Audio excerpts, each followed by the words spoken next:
systems go. Clear for liftoff.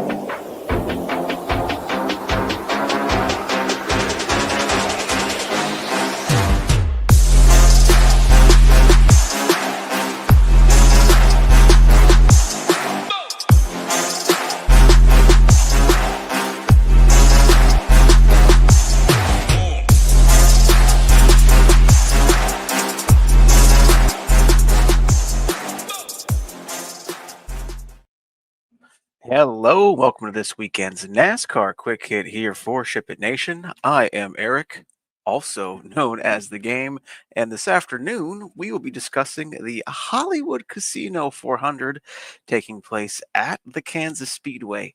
But before we go ahead and break down that slate, let me of course mention us here at SHIPIT Nation, your one-stop shop for all things DFS, expert slate plans, the stone, which I'll be showing here in a couple seconds, projections, ownership, slate plan, as I mentioned 4 things ago, fight rankings if you're in the MMA, GPP cores, cash cores, you name it, we have it over at ShipItNation.com. Education courses from Hoop Tambo and the boys, amazing Saber Sim tutorials by Hebrew Cheetah and Sheets, and may I mention we are partnered with SaberSim, the #1 optimizer in DFS. So if you haven't already, you owe it to yourself to check us out over at ShipItNation.com. All right, let's go ahead and pivot over to this weekend's NASCAR Cup Series race at Kansas Speedway, the Hollywood Casino 400. Let me go ahead and pivot and show my stone tab. Look at me. It only took me like 67 races to start doing it this way. All right, where's my notes? This weekend we have roughly 186.9 Dominator points up for grabs, and we will absolutely want to target at least 2 potential Dominators tomorrow. And we have quite a pile of potential Dominators starting towards the front of the field, but I will touch more on that in just a second. Practice and qualifying have literally just wrapped up. Just a few minutes ago, practice and qualifying have just wrapped up. And the story out of practice has to be Team Penske and how ridiculously slow they are. Joey Logano qualified 35th. That's on raw speed. Okay. Austin Cindric, 26th. That's kind of about where he's at. However, the lead story is Ryan Blaney. Ryan Blaney was slow in practice to begin with. However, he then blew a tire, got into the outside retaining wall, and the Penske team has decided to roll out a backup car for Sunday's event at Kansas. They did not even attempt a qualifying run, rather. For cash games, I consider Ryan Blaney a lock. For single entries, he's probably a lock. For GPPs, though, you could probably get away with not playing him, fading him, and going underweight on him. Why? Because he won last week and he has locked himself into the next round of the NASCAR playoffs. He does not care if his engine blows up on lap 1 tomorrow. He is locked into the next round. Now, if he has a smash up day tomorrow, yeah, he'll get more points towards that next round, but nothing that's required, right?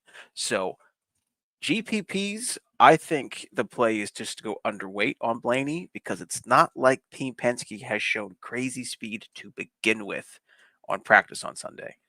It almost seems like they kind of fully focused on New Hampshire last week and then just kind of threw this one up for Hendrick and Gibbs to fight over, right? So Team Penske, super slow in practice. Blaney blew a tire in early portions of practice. Did not make a qualifying run. Backup car will be the monster chalk tomorrow. Now, moving over to our potential Dominators. They're all in the front, all of them. And they're all who you would expect them to be. Pole sitter, Chase Briscoe, that is no longer a surprise or should no longer be a surprise to anybody. He is fast. He is a championship contender. Mark my words, he is a championship contender. Denny Hamlin, no surprise there. Kyle Larson, no surprise there. Chase Elliott, guess what, guys? No surprise there. Christopher Bell, same verse, last as the last four. Hocevar, he's a wild card, but he's been fast these 1.5 miles all year. And then Bubba Wallace, guys. And I also have Willie B as a potential dom, starting as deep as 11th, right? In my opinion, you mix and match these guys. If you're playing 20 max, you're playing 150 max. Put them all in a pool. Give me at least 2. Set the exposures however you want, and let the optimizer run. Because any of those potential dominators I have listed, including Hocevar, and truthfully even Gibbs and Chastain, could absolutely run away with a portion of this race tomorrow. And really, it wouldn't surprise me if any of those drivers won. This is one of the few times this year where qualifying kind of shook out just exactly as you expected it to. So, in my opinion, just mix and match those dominators and condense your core otherwise. A quick rundown of the rest of the field. I already mentioned Ty Gibbs and Ross Chastain. Eric Jones, that is a lovely price for a driver starting in the top 10 who I think could stay up and around there on Sunday. Legacy Motor Club has seemed to hit on something recently. And in my opinion, if they show up to the track with speed, they have speed on Sunday. They're not the type of team who are going to find it halfway through the race, right? So I have no issues taking a chance on Eric Jones. I already touched on Willie B. Reddick. We know Reddick is great at half-mile tracks where you can rip the top, which is exactly what you can do with Reddick. I will absolutely have some Tyler Reddick tomorrow. Josh Berry, he won at 1.5 miles earlier this year, but it's kind of been meh from there. So I'm probably going to fade him. Gregson, he was a shocker last week. I don't think he's going to shock us this week. Chris Buescher, love taking a chance on him at 1.5 miles. Austin Dillon, it's a no for me, dog. Alex Bowman, I will take a chance on Bowman the Showman. He is very much boom or bust. But if you look at that track ranking, A+, I'm going to bet on the boom, even though practice didn't look all that great. Ricky Stenhouse, probably a no for me, dog. Ryan Preece, yup. Dinger, yup. McDowell, yup. Haley, I'll take a shot. Spires fast. Hocevar qualified 6th on raw speed. I'll take a shot on Haley. Gilly, yeah, probably. His practice is kind of probably inflated there. I don't think he's truly the 9th fastest car, but he's cheap and I trust him. So I'll take a shot on Gilly. SVG is probably a no for me, just because of his price tag. He interests me tomorrow, just because this is his 2nd time at Kansas this year, and he's out of the playoffs, so there's no real expectations on him. I want to see how he does for his 2nd time here, tire wear, etc. So I'm probably not playing any SVG tomorrow, but in 150 max, I could see it being worth taking a shot on him. John Hunter Nemechek, that's a yes for me.